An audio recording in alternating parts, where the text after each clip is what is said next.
हमारे देश में हमेशा से यह चला आया है। धर्म परिवर्तन को लेकर हमेशा से विवाद चल रहा है, परंतु क्या आपने सुना है कोई मुस्लिम अपने धर्म को छोड़कर सनातन धर्म को अपनाया हो? नहीं हुआ है ऐसा, क्योंकि हम हिंदुओं को ही हमेशा कन्वर्ट कराया गया है अन्य धर्मों को अपनाने के लिए। जबरदस्ती पर आज ऐसा हुआ है कि मुस्लिम अपना धर्म को छोड़कर सनातन धर्म को अपनाया। आखिर ऐसा क्यों हुआ है? वह व्यक्ति अपने मन से ही सनातन धर्म को अपनाया है। दोस्तों, हमारे चैनल को सब्सक्राइब करें, लाइक करें और शेयर करें। संत अच्युतानंद दास की 600 वर्ष की गई भविष्यवाणी हो रही है सत्य। उन्होंने कहा था, तिरंगा झंडा रहेगा हर्षोल्लास में, अनेकों देशों में स्थापित हो हिंदुत्व, हिंदू संस्कृति को स्वीकार करेंगे। उन्होंने कहा था कि हिंदू धर्म के अच्छे दिन आएंगे। आखिर वह व्यक्ति कौन है, आइए जानते हैं। इंदौर के वह हैदर अली, उन्होंने विधि विधान से हिंदू धर्म को अपनाकर हरि नारायण बने। आखिर ऐसा क्यों किया उन्होंने? हरि नारायण का कहना है कि इतना दिन हम अंधकार में जी रहे थे, अब हमें प्रकाश मिला है। उन्होंने साफ तौर पर कहा है कि हिंदू धर्म में अनेकों प्रकार का ज्ञान है जिससे हम वंचित थे। उन्होंने हिंदू धर्म पढ़ने और उन्हें समझने में सहायता मिली।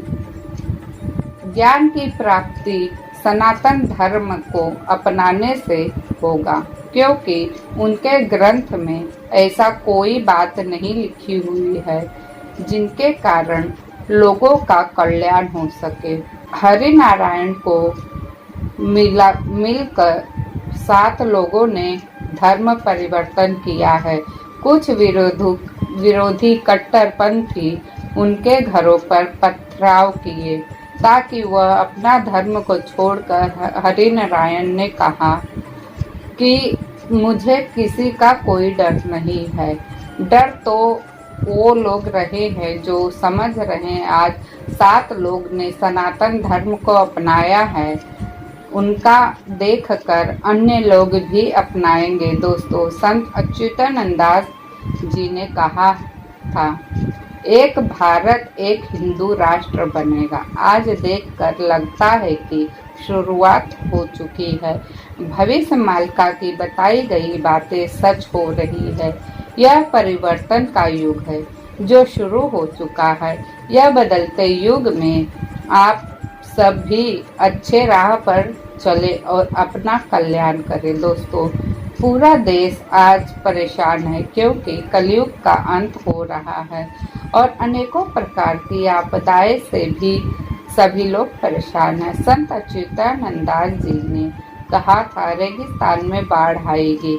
वह भी बात हो गई सत्य। पहले तो दुबई में बाढ़ आया, उसके बाद सऊदी में भी आया है। दुबई जैसी हालत हो चुकी है जिसके कारण सभी लोग परेशान हैं। कहीं पर अग्नि प्रलय हो रहा है, कहीं पर भूकंप हो रहा है और कहीं पर बारिश हो रहा है और कहीं पे भूस्खलन हो रहा है, पहाड़ गिर रहे हैं, कहीं पर बर्फ की बारिश हो रही है, कहीं पर गर्मी का प्रभाव पड़ रहा है। ऐसे अनेकों प्रकार की आपदा चल रही है एक साथ, जिसके कारण व्यक्ति परेशान है। जानते हैं कि ऐसा क्यों हो रहा है?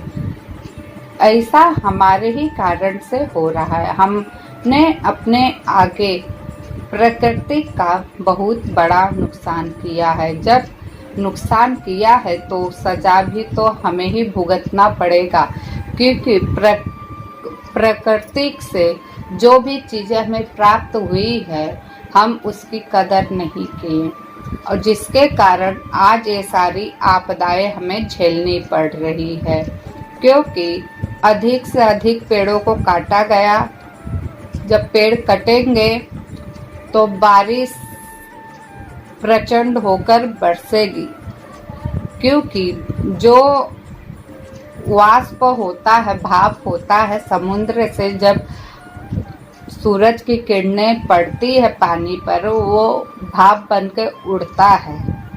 और जब भाप बनकर उड़ेगा और पेड़ पौधे नहीं होंगे तो जब बारिश होगी तो रोकथाम के लिए नहीं बचता है। ये वैज्ञानिक कारण के दृष्टि से भी अनुकूल है, आप लोग खुद पता लगा सकते हैं।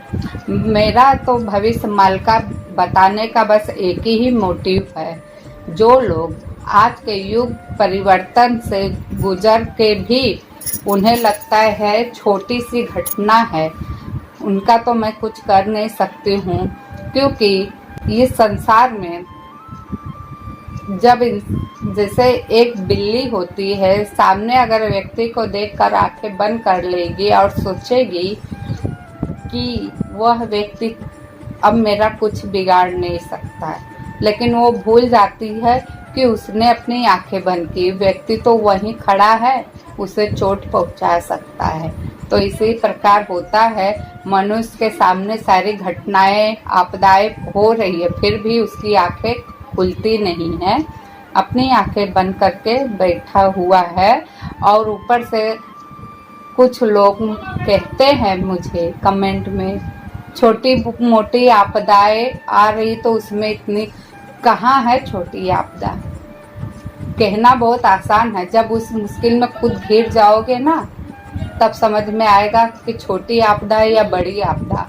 महंगाई 7वें आसमान पे चढ़ी जा रही है, खेती का काम बहुत कम हो चुका है, ये छोटी आपदा है। लोगों को समझ में ही नहीं आता, क्योंकि उनका जीवन तो अच्छे से चल रहा है ना, लेकिन प्रकृति का मार से कोई नहीं बच सकता है। इसलिए मैं बस इतना ही कहना चाहूँगी, अभी भी वक्त है, संभल जाइए।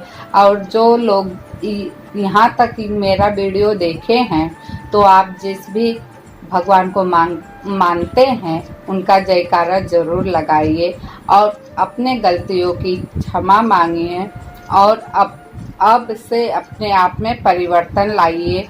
भविष्य मालिका के जरिए यह सारी बातें भक्तों तक पहुंचाई जा रही है। अगर आप भी भक्त हैं तो आप सौभाग्यशाली हैं। तो इस वीडियो को मैं यहीं समाप्त करती हूँ, फिर मिलूंगी नई वीडियो के साथ, नई जानकारी के साथ। तब तक के लिए धन्यवाद और लाइक शेयर सब्सक्राइब अवश्य करें।